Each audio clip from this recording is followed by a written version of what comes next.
Girlfriend আছে কার কার? দেখি হাত তুলো। মাশাআল্লাহ, সাহস আছে ওদের, বুকের পাটাস। হাত দেখো বেটা। এই গার্লফ্রেন্ড বয়ফ্রেন্ডের সাথে আমাদের কোনো সম্পর্ক? আমরা বিয়ে করব। কি করব? বিয়ে করব। চেয়ারম্যান সাহেব, বিয়ে করে দিয়ে গেলেন, আপনার দায়িত্ব দিয়ে গেলাম।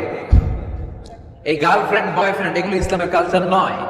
বিয়ের চেয়ে ভালো কাজ পৃথিবীতে হতে পারে? বিয়ে করতে গেলে বাবা বলে আগে নিজের পায়ে দাঁড়া। তো এতদিন ও কার পায়ে দাঁড়াইছে? ছেলে মেয়েদেরকে সাহস দেন, ছেলেও পড়বে। ওই যে একজন চিল্লান দিয়ে উঠছে, ওর কমন পড়ছে। কমন পড়ছে, মাশাআল্লাহ। গার্ডিয়ানরা যারা আছেন ওদের দুঃখ কষ্ট একটু বুঝছেন আপনারা, মিলাই দিয়ে ওদেরকে বিয়ের পেতে বসাই দিবেন। বিয়েতে কল্যাণ, বিয়েতে বরকত। বিয়ের মতো ভালো কাজ হতে পারে না। সব নবীরা বিয়ে করেছেন। আর নিকাহ মিন সুন্নতি, বিয়ে আমার সুন্নাত।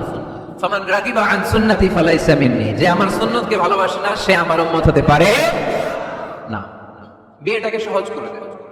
যেই সমাজে বিয়ে সহজ ওই সমাজে জিনা কঠিন, তাই না? যেই সমাজে জিনা সহজ ওই সমাজে বিয়ে কঠিন। আমাদের সমাজে জিনা করা সহজ, বিয়ে করতে লাগে 10 লাখ, জিনা করতে লাগে 1000।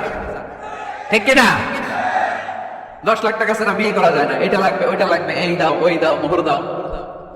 বিশাল অঙ্কের মোহর। 10 লক্ষ টাকা ধার্য না করলে মেয়ে দিবে না, এরকম আছে না? নাই না, এগুলো আসলে ইসলামিক কালচার না। ছেলের বাবা মেয়ের বাবা উভয়কে আমি বলি বিয়েটা সহজ করে দেন, সহজ করে দেন। ছেলে পড়াশোনা করুক, সমস্যা নাই, মেয়েও পড়ুক, কিন্তু তারা পবিত্রভাবে তাদের সম্পর্ককে মেনটেন করুক। ঠিক কিনা? তাদের এই যৌবনের ধারণায় যে পাপের সাথে জড়াবে তার পার্সেন্টেজ গুণা বাবা হিসেবে আপনার কাঁধেও আছে না? নাই। এজন্য বাবারা সাবধান, মায়েরা সাবধান, বিয়েটাকে সহজ করেন। এলাকার যুব সংঘ যারা আছো তোমরা একটা ক্যাম্পেইন করবে এই মাহফিলের পরে, টাইমলি ম্যারেজ ক্যাম্পেইন।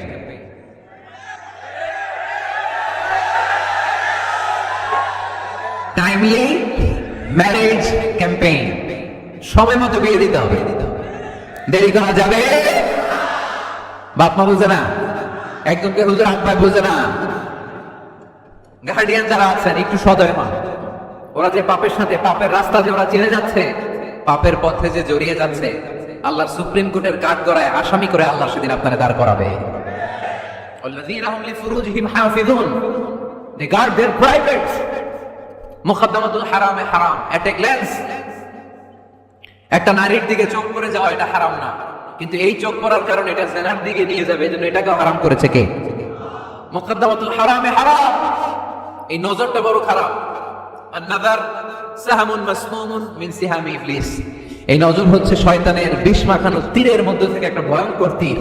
এই তীর দিয়ে শয়তান যুবক আর যুবতীদেরকে কাবু করে ফেলে। আমরা শয়তানের হাতে ধরা দিতে চাই না, আমরা বিয়ের মতো পবিত্র বন্ধনে আবদ্ধ হতে চাই। ঠিক আছে?